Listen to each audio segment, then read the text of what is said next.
Welcome back, guys. Been a couple of weeks. Obviously the last thing we did was put the engine together, which is now back in the hole. Yeah, like I say, been a couple of weeks. So last couple of weeks we've been cracking on, getting right into things. Now the engine's back in there and all built up. You know, it's prime time to push forward with the build. So as you can see, I've started putting some of the wiring in, pulled out the entirety of the old engine loom, ripped the whole lot out and completely restarted, because it was a bit of a bodged job, bit of a mess. So we ripped it all out, decided the best thing to do is start again. Obviously you see we've got the dash out so that we can get to all the dash loom and stuff, and it is, I mean, it's an absolute nightmare mess at the moment. But it's progress and we are getting there. And actually, as it stands, I'll try and give you a quick zoom around the base so you can see what I mean. But as it stands, the auxiliary loom, you know, the wiper motors, the lights, the indicators, start and charge loom, that kind of stuff, that is all in the bay already. And obviously ignore this, we'll hide that. But you know, all the wiring for the headlights is all in, the horn and everything. And with the exception of obviously what's sitting on the block, I'm really chuffed with how it come out. It's wire tucked really nicely, you know, you can barely see it. This here, obviously that's, you know, all the wiring, get you in frame. All the wire for the starter motor is extended just to allow it to come round and tuck under. So you can't even see that, you know. So yeah, pretty happy with that.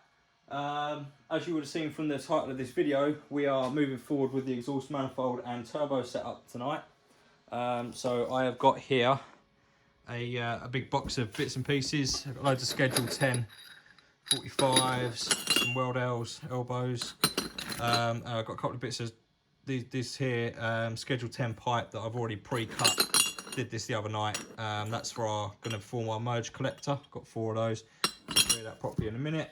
Got half a length of Schedule 10 there, and I've got another length of Schedule 10 down the side of the car there, which, I mean, down there's quite a mess, but I have tidied the workbench up quite a bit, which is, I mean, you might not think it's tidy. This is tidy for me, really tidy for me. But yeah, so that's where we're moving forward. This is basically why there's not been a video for a couple of weeks. It's just been a couple of weeks of me sourcing bits and pieces, materials and stuff, getting ready for, so I've got everything here to go ahead and get this done in the next couple of evenings. So we've got a ProRam air filter now for the turbo, so I've fitted that up already just to check the size on the bottom, because it's 100mm, it's 4-inch size, but I could only get 114mm filter, so I wasn't sure it's going to be a bit loose or not, but fits fine.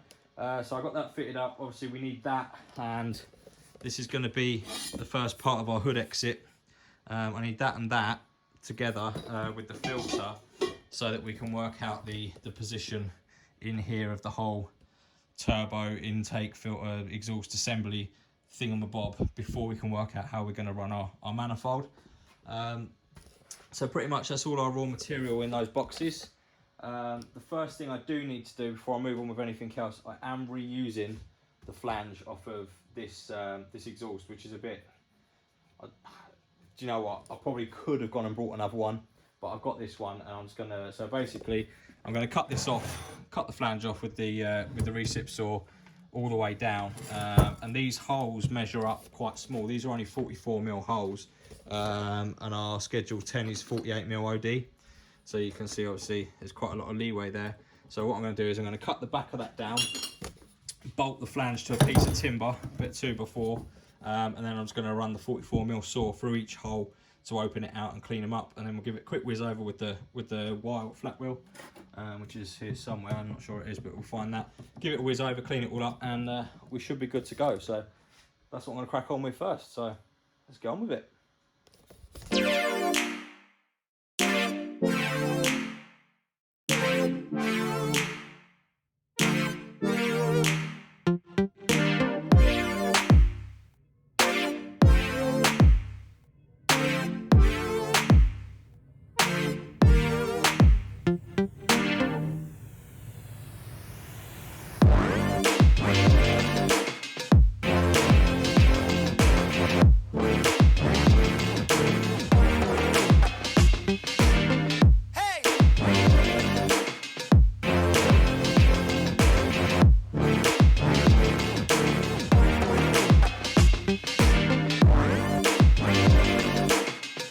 Not gonna lie, took me a little bit longer than I planned, but the old trusty hole saw is doing well. So yeah, we've cut all of those out now. There, complete 48mm diameter. So if I grab a bit of the Schedule 10, you'll be able to see nice tight fit in each of those holes there. That'll give me a nice edge to weld round. And you'll also notice there's someone else in the workshop tonight. Dean is back down. Dean's actually been back down the workshop for the last couple of evenings, last couple of weeks, but we haven't. I mean, like I said, we've been doing the wiring, so we haven't been getting the camera out and filming, because who wants to see wiring? It's boring. Cool. Right, so the flange is all sorted. Next thing is going to be, I'm going to get my 4 pieces of stuff that I've already cut for the. Get my 4 pieces of Schedule 10 there that I've cut for my merge collector. If you're interested in knowing how to make these without an expensive jig, I mean, I've made up a timber jig. I'll put a link in the description box below to a channel. I can't off the top of my head, can't remember the guy's name now. But yeah, really good video. So I'll drop that in the link if you're interested in checking that out on how to knock those up for. Literally, it took me 10 minutes to make the jig out of some old 2x4 that I had left over from a job, so that cost literally nothing. And then that was the outcome. I mean, obviously, I need to clean them all up and stuff, and they're not perfect, beautiful pieces that you would get if you had a bandsaw and a proper mitre jig and everything. But for the purpose that I need them for, and by the time they're all cleaned up and welded, they'll be spot on. So that's what we're going to do next, get them cleaned up, get them tacked together, get them cut down and put in the T3 flange for the turbo, and then we can look at mocking some stuff up in the engine bay there and see what it's going to look like.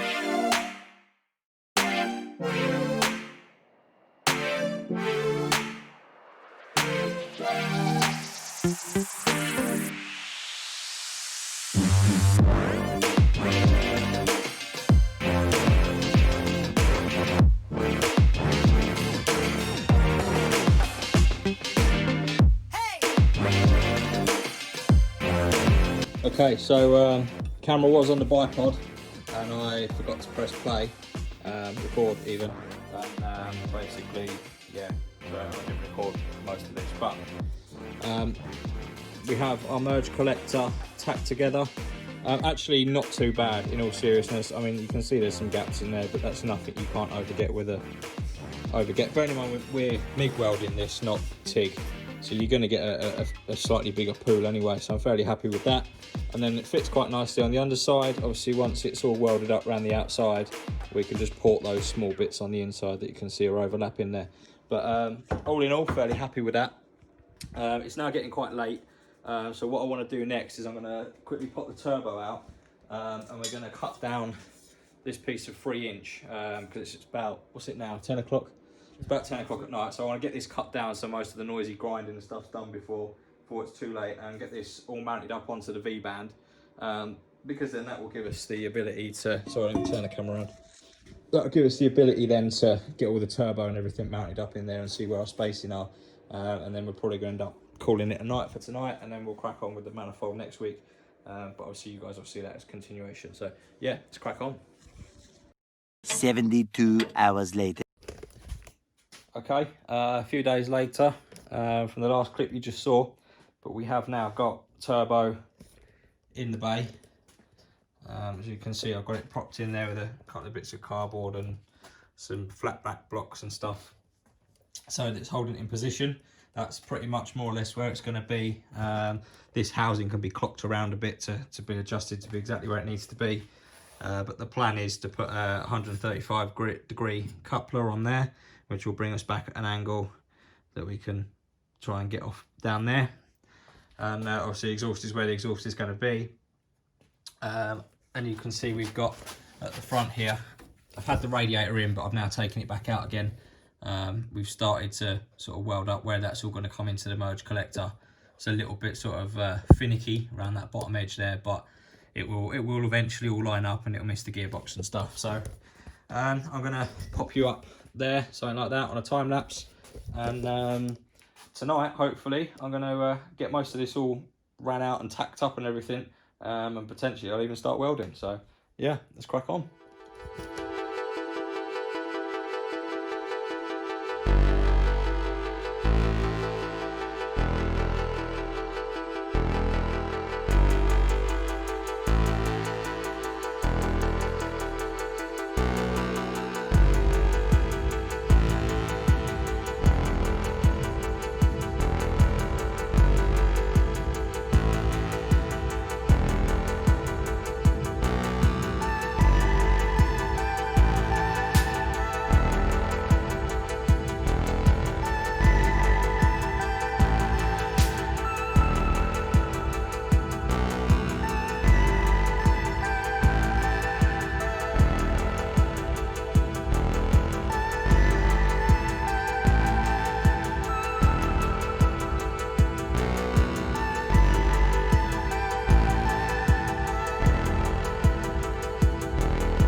Okay guys, that's it.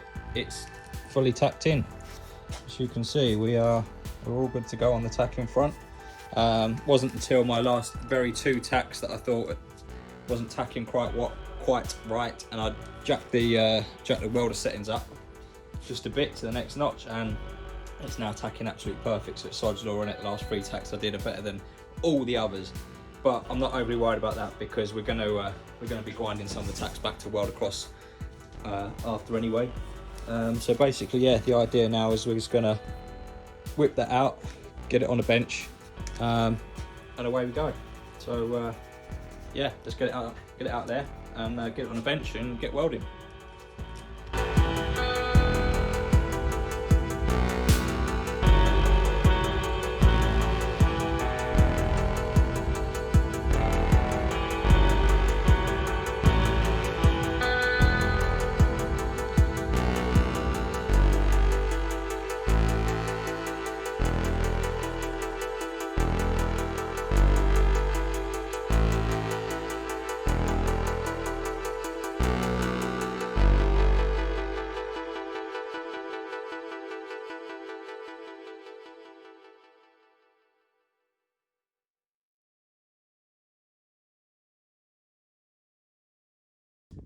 It's done. It is done. It was a bit of a pain in the ass, to be honest. It was a huge learning curve. It's in. Don't look too closely at the welds. So yeah, you just saw a time lapse of this all being welded. There was quite a lot of stuff that went off outside of the camera after that, and the reason for that was I fucked it up, basically. Not sure where I went quite wrong with it, but something wasn't lined up, and I welded it, and we test fitted it, and it didn't fit, did it? No, we reckon one of the tacks did break. We put it back where it should have been, and that seems to have not been actually quite right. And it was our mistake in not checking it, really. So yeah, a bit of a learning curve. So flange number 2. But yeah, I've never made one of these before, and I had plans just to sort of tack it all up into place and send it off to a fab and get it welded, or get someone to make one up. But like the whole point of this car was to build stuff ourselves and like learn stuff. So it's not the prettiest. It's really not. It's some of the welds are dog shit ugly. Some of them aren't too bad, but that's, you know, learning curve. But it is in. You know, it's in now. Turbo's mounted up nicely. We've mocked up a little bit of boost pipe. Obviously, this is, like I say, just a mock-up. But we've mocked up a bit of boost pipe. It clears the thermostat okay. Obviously, this is mock-up radiator. We are going to have an aluminium one in here. And the plan is to cut and cap this and weld it on a bit higher up here. So that, obviously, this clears at that angle. And then still left to do on the manifold. I've got to clean a few of the welds up. I've got to clean up the inside, weld the inside of the flange and the inside of the collector, and then just port them out. And we've got to put the wastegate on. And the plan is to have the wastegate, a bit of pipe here, the wastegate's going to go on the bottom and then come up either here, like that, kind of through there, if you can imagine what that looks like, and then straight up, or potentially on the back side there. However, wherever we've got a bit more space and wherever it fits, that's the plan. So yeah, sorry that it's been a little while getting this video out. I mean, it's taken us 3 weeks to put this together. You know, we had the issue of I messed up the first flange and all the fitting, then we ran out of wire, then I ran out of gas, but we got there eventually. What I'm going to do quickly is let me just put you up on a bipod, and we're just going to put the bonnet on. So we'll just grab that side thing. We've dropped the bonnet on so you can see we cut a rough hole with where the hood exit's going to be. Something like that. Obviously, we are not going to leave it looking like a diesel, truck. Obviously, that will get cut. That will get cut down flush. I did order a teardrop bit to go on the top of it, but it hasn't turned up, and I've had a word with the seller, but don't seem to be getting anywhere. But the idea is to have a teardrop on there. Although I might, obviously, I'll cut it down flush here somewhere, and then depending on how it looks with the other one next to it, you know, something like that, I might just leave them as 2 circle exits. But that's the plan. So yeah, that's the exhaust all sorted, guys. I'll end this video off here. Up next is we're going to start moving on. We'll carry on with the wiring. Let me know what you think. If you guys want to see a video of the wiring and stuff, let me know, because I'll happily do it, but I don't know how much interest there is in just us sitting there doing hours of wiring. It's probably, I mean, I don't like wiring, it's boring as hell, but I mean, if you guys want to see it, we'll do it, of course we will. But the plan is next to start looking at putting the charge cooler in.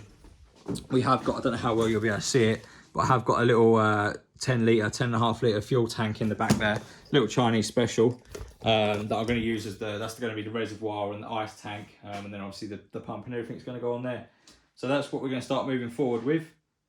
So yeah, as always, guys, comment, like, subscribe, and I guess we'll see you on the next one.